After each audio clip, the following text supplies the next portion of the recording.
Never, never be afraid to do what's right, especially if the well-being of a person or animal is at stake. Society's punishments are small compared to the wounds we inflict on our soul when we look the other way. Focusing on the subject of domestic animals in the U.S., whether they are someone's loved family pet or a stray with no home, the anti-cruelty laws now exist in all U.S. states and territories.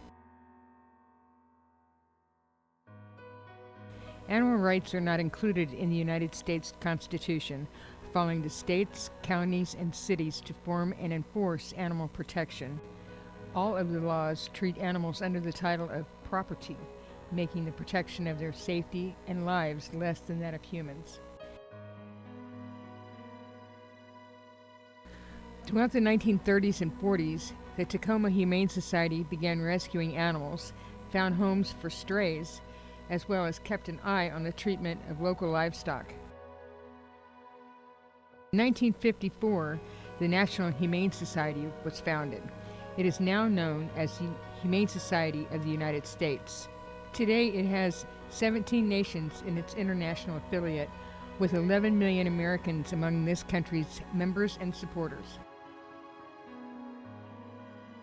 Animal cruelty, such as puppy mills, dogfighting, neglect, starvation, and murder of innocent animals, has continued to exist. In the state of Washington, the local news is almost constantly reporting on these horrendous stories, most of which come too late to save their victims' lives.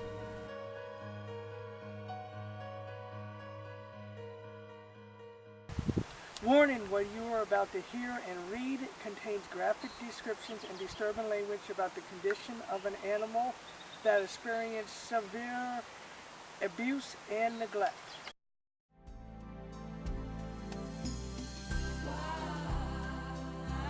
On April 21st, 2015, Thurston County Deputy Prosecuting Attorney Olivia Zhu filed animal cruelty charges against two Bucota, Washington men who allegedly abused and killed an old dog named Wolfie. Robert Leatherman, 51 at the time and Wolfie's owner, was charged with first-degree animal cruelty for allegedly starving, dehydrating, or suffocating an animal and causing substantial and unjustifiable physical pain that extended for a period sufficient to cause considerable suffering. The other party involved in Wolfie's death, Jeffrey Gavin, 44 years old at the time, and also the man accused of shooting and killing Wolfie, was charged with second-degree animal cruelty for knowingly, recklessly, or with criminal negligence inflicting unnecessary suffering or pain upon an animal. Both men were ordered to appear in Thurston County Superior Court on Tuesday, May 5th at 10 a.m. Leatherman admitted he asked Gavin to take Wolfie and put him down. He also admitted that Wolfie was in horrible condition and that friends had told him that Wolfie needed to be put to sleep. However, he didn't care about the animal's horrible condition until someone complained to animal control about it. He still didn't care enough about him to have Wolfie humanely euthanized, and instead had Gavin shoot the dog in the back of the head 3 times and dumped in a hole. The necropsy from the court's veterinarian found that the animal did not die instantly and instead likely suffered painfully in death. He also reported that in his professional opinion, this patient suffered tremendously from chronic severe skin, oral, joint, and ear disease, as well as neglect and starvation in life. The case is still open after years of continuances, and both parties have pled not guilty.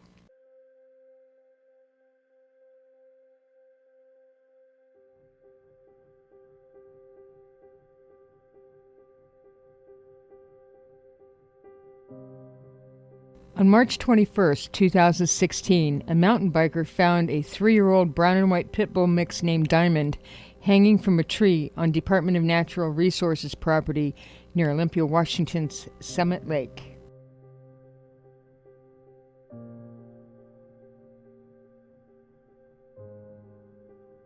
Her owner was looking for permanent housing that allowed dogs and had left the animal in the care of the suspect.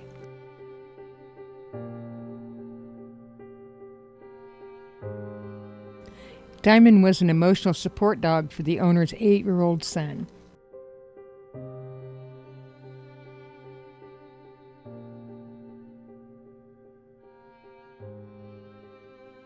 According to a veterinary necropsy, the dog had been aggressively sexually assaulted before being hung, all while still alive.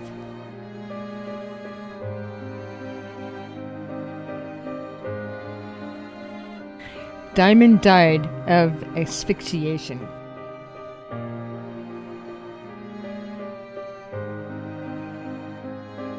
The suspect is a convicted felon who is a relative of Diamond's owner.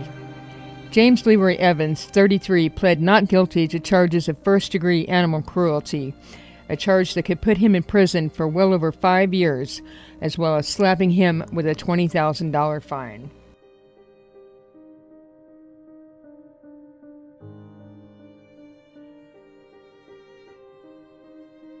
The case is still pending.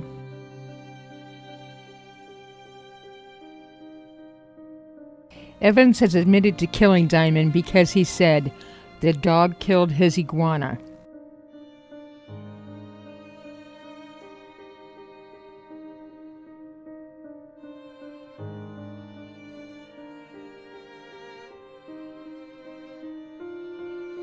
Evans' trial date is on July 25, 2016, at Thurston County's courthouse in Olympia, Washington.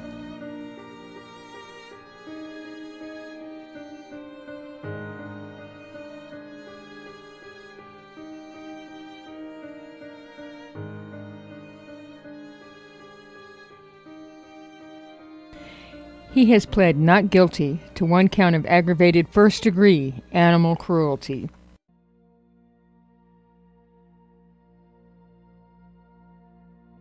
On April 29, 2016, a young and beloved family cat named Baby J was viciously and senselessly tortured and killed by an 11-year-old girl, her mother Tina Miller, and her mother's boyfriend, Kyle Burke, in North Centralia, Washington's Virginia Station apartment complex. The feline was loved by most everyone living in the area. A childish spat between the 11-year-old and one of her friends over a shirt led to his death. The cat was handed up to the second-floor balcony where the girl's mother sat, who then slammed the poor animal to the ground floor, followed by the girl crushing the animal's skull with a large rock. This horrendous event was followed by the arrival of 2 laughing males, one of which was Burke, who allegedly ended the poor cat's life by stabbing it. Alicia Schroeder was one of the numerous witnesses to this nightmarish event.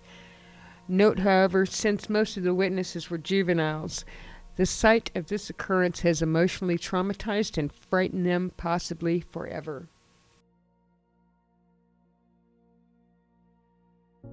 Police chief admits they messed up.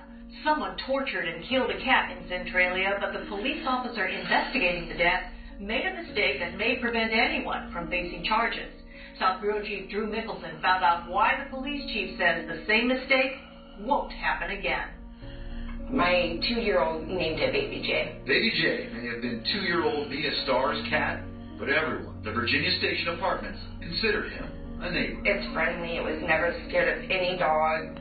It didn't harm nobody. But someone or some people harmed Baby J 3 weeks ago. This is blood right here that I forgot to grab. Alicia Schroeder has tried to clean up the mess, but she'll never be able to wipe away the memories. You guys don't understand how messed up this is right now. Schroeder says her neighbors tortured Baby J, first squeezing him. What they said is the cat was dropped from the balcony. Then she says someone hit Baby J with a rock right before killing him. Right here, when I noticed him from there, stabbed the cat. And I said, "What the hell are you doing?" And he had the cat halfway under the fence right there. Centralia police arrested Schroeder's 24-year-old neighbor on animal cruelty charges. But the prosecutor said they could not prove the cat was killed. Why? Baby J's body had not been preserved as evidence. We took a look at the report, and we made some mistakes in it, but started taking a look at policies and procedures and found out we didn't have any. And we went, oh, Carl Nielsen has been Centralia's chief for a year. He says he was surprised to learn his officers had no training on how to handle animal cruelty cases. As far as they were concerned, it was just like any other animal that had been hit by a car or whatever else. Just dispose of it as best we can. But obviously, in a criminal case, we've got to have procedures in place. Now we've got. We hope Jay gets justice. Posado's Safe Haven, a nonprofit animal advocacy organization, is now training Centralia officers and helping establish new department policies. An investigator is also helping on a do-over of the Baby J case. It's great that Centralia is admitting that they made some mistakes and there's room for improvement. We absolutely commend them for that because that's how you make the system better. I'm hoping it doesn't get swept under the rug. Alicia Schroeder hopes the police can get the investigation right this time and hold Baby J's killer accountable. Even myself, I've never seen something so gross in my life. Like, seriously. Drew Vince, King 5. While police did not see Baby J's body, neighbors did take it to a veterinarian who did a necropsy. How he died is not clear, but the necropsy could still help investigators hold someone accountable for the Q13 Fox reporter David Rose reported from the necropsy reports that was prepared by Dr. Victoria Smith, who confirmed that Jay had, quote, a fractured skull, penetrating head wound into the brain, a neck fracture, and appeared to be strangled. The full report was submitted to Centralia Police Department on May 5, 2016.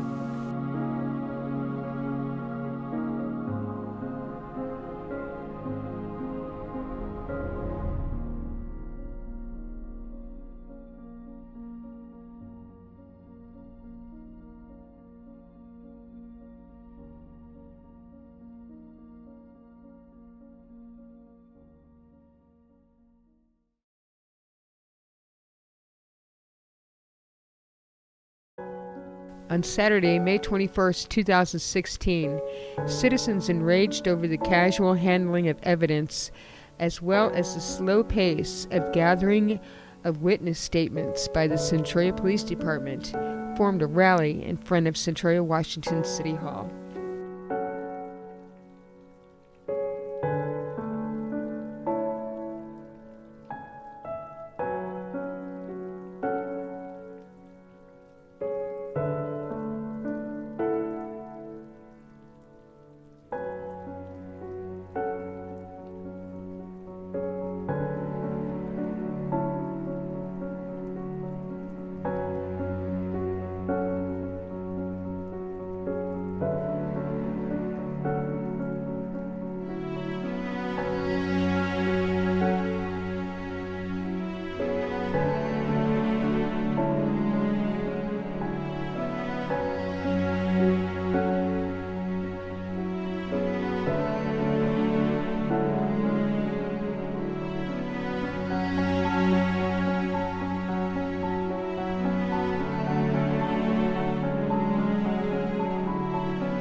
The case is still open as of June 6, 2016, with no charges having been filed to date by Lewis County Prosecutor Jonathan Myers.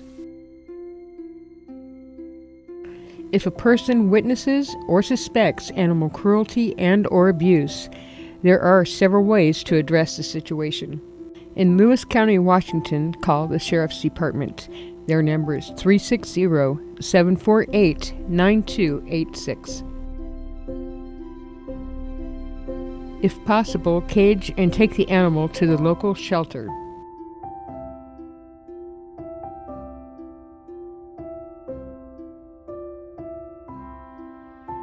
Here at the Lewis County Animal Shelter in the month of May 2016, there are little animals to be found. Upon visiting the Lewis County Animal Shelter, All animals seem to be very well taken care of and healthy. Local strays turned into the shelter were held for 72 hours before being put up for adoption.